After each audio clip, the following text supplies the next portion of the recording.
Good afternoon, everybody. I'm here with Jalal Madani and Amy Dietz. You look mighty happy today, Amy. How are you? I'm great. How are you? Good. Why do you always make fun of me? I'm not making fun of you. No, I'm not making fun of you at all. Actually, I'm reading a book about how to be more interested in people's daily lives. And as noted, you were quite happy today.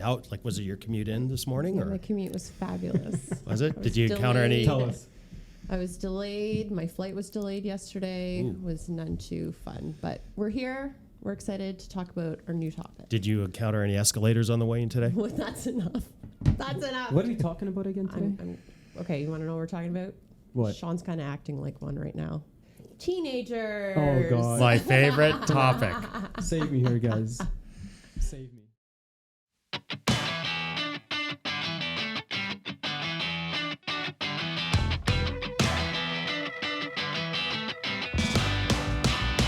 Everyone's favorite topic, teenagers. Today we're going to talk a little bit about, basically how you might be able to teach them about money as they're progressing through the age 13 to pre-age 18 years, and little observations that we've seen over the years that made a big difference. Teenagers, right? So you're in the thick of it as we speak. Yes. I remember being a teenager, but yes, I have some specific, relevant, poor fathering examples around it. So That's what I want to hear. So what we could start with, so basically, having a teenager, they're a little bit of a different breed, as we know. It's the old saying, growing up, you always think you know more than your parents ever did or ever do. Then once you reach a certain age, you wish you knew what they knew. You tend to respect their experience. Funny, there's things that you can do day to day that, can help teach teenagers the value of money. We thought we'd touch on them. But before I begin, did you have anything to suggest, Joel? Do you remember your teenage years? I remember them very clearly, but I got really not much to suggest. I have no teenagers, so. Were you taught anything in your teenage years around money? Not necessarily, because I was actually pretty much on my own by the time I was in my teenage years, so I had to self-teach myself almost everything. So how old were you, Amy, when you had your first job? I was 13. I took the babysitting course and I jumped into babysitting, so the cash economy and saving that way. But some of my friends, I remember, they had allowances, right? So they got a certain amount each week. I did not. It was expected I contribute at the house, and if you did good things, they would buy you stuff, but it wasn't expected that you would get a certain cash amount. And so it was kind of a different scenario. And I know we talk about that sometimes with clients. Like, do you give an allowance, or do you give the concept of commissions? Like, it's earned, when you do certain tasks, maybe above and beyond what's expected. What would be better? If you think about it, like, obviously, teenagers need an amount of money to live. Is it better to suggest they go work at age 14, 15, starting out at McDonald's and then working their way through to whatever they end up doing, throughout university? Or is it better maybe to give commissions around doing stuff around the house, or just saying, look, if you live here, we'll give you an allowance and it's up to you to kind of fulfill?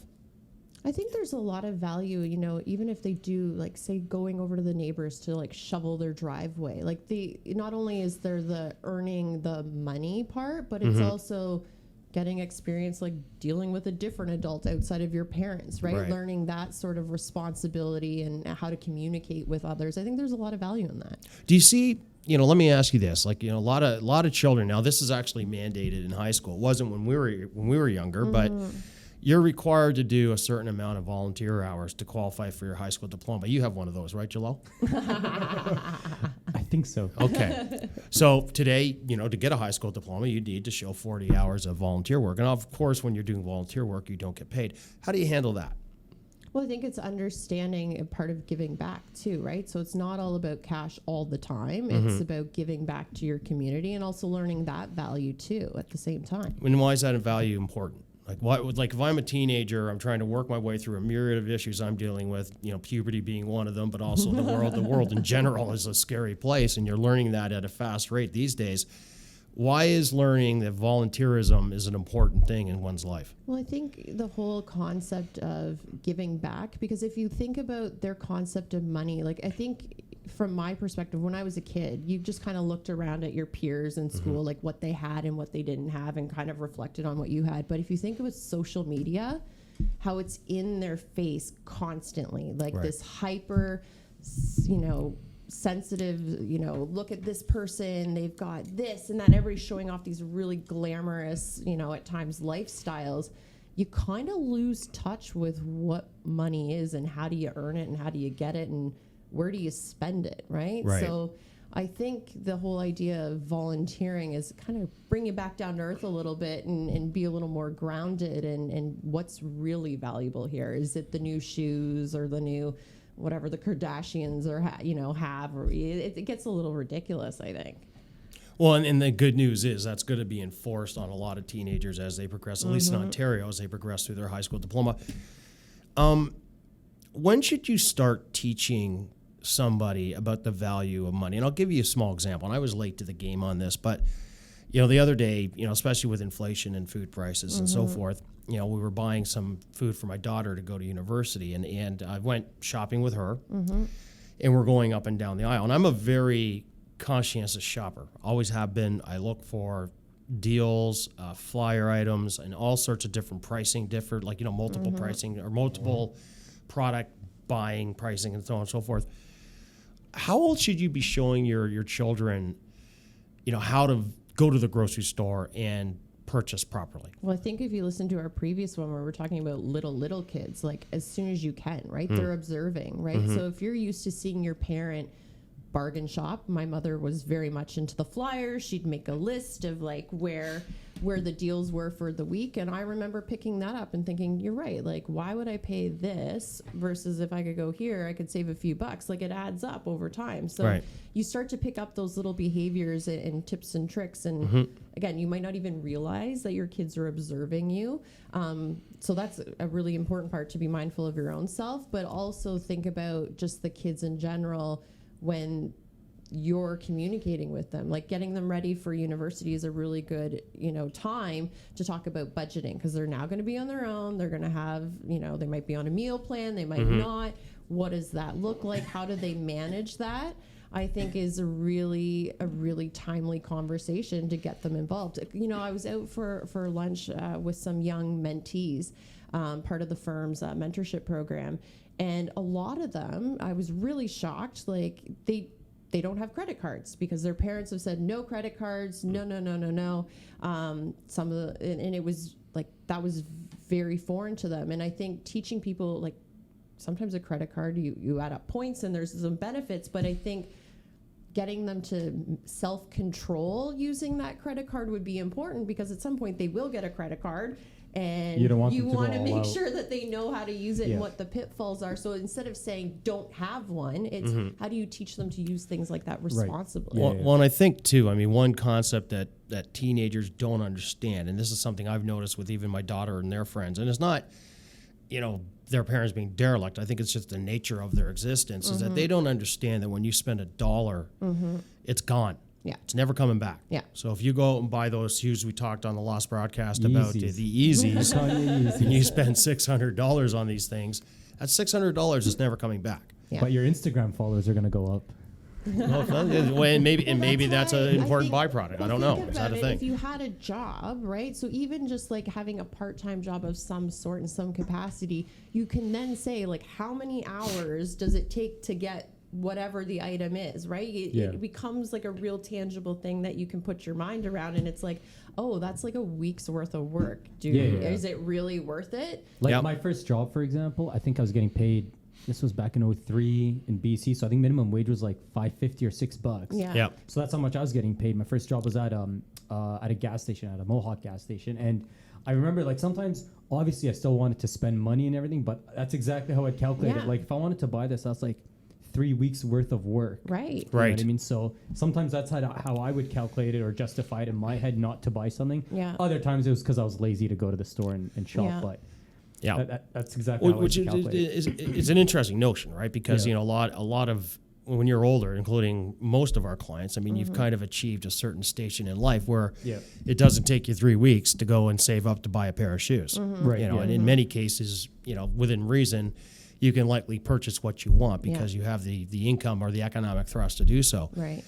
And your kids aren't stupid. They observe this and they know this. And so the question becomes, how do you convey, because you're at a different stage in life if you're in your, let's say, early 50s to mid 50s to even early 60s, people are having children later and later in life, that you get paid differently when you're older than when you're younger, and that you're paid for your experience rather than your time. But your teenager who's being paid for their time, they don't equate the two necessarily. And also, they probably live in your home for a period of time. They're going to probably, most of our clients' children, and including our children, will likely have their post their post high school graduate education for the most part paid for. Yep.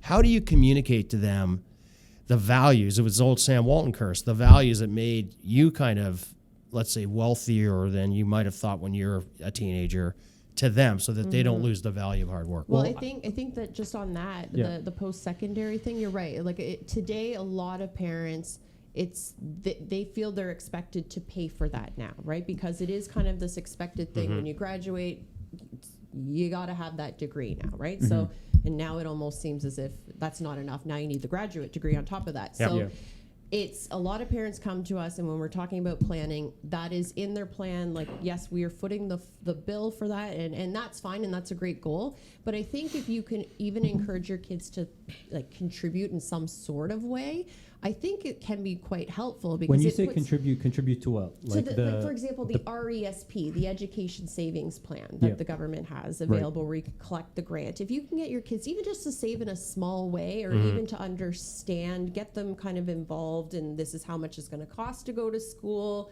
If you contribute, here's the grant money you get for the matching portion. I think is kind of a neat idea, because then they have skin in the game. So when they actually go to school, we all know, like, I remember my, post-secondary education, and it was a lot of fun, but I had to pay for mine. So I made sure I made that 8 a.m. calculus class, because that course and those books cost me a heck of a lot of money, versus some of my friends were like, my parents are paying for it, it's just fun. And maybe they didn't take it as seriously. So it can get you to really focus on certain things. It's interesting, actually, you mentioned that, because there's a great book. It was written several years ago. It's called The Millionaire Next Door, and I believe it was Dr. Thomas K. Stanley who wrote it. The Millionaire Next Door. The Millionaire Next Door. And the premise behind it is that there's a lot of people all around you that are multimillionaires, and this is obviously the perspectives from the U.S., but they called it the Deca-Millionaire Next Door, where when you look at their lives, their average income wasn't really that much higher than the average income earner. But the differentiator was they saved, and they were frugal and lived basically lived below their means, and invested wisely in real estate and stocks, primarily stocks, believe it or not bonds. Yeah.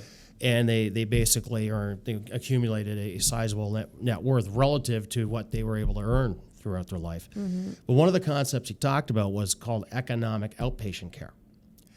And what that is you support your children to a point where they lose incentive to work, the drive to work, and then the problem becomes chronic as they get older. They can't get out of the rut. In fact, in other words, you're destroying their competitiveness by supporting them all the time.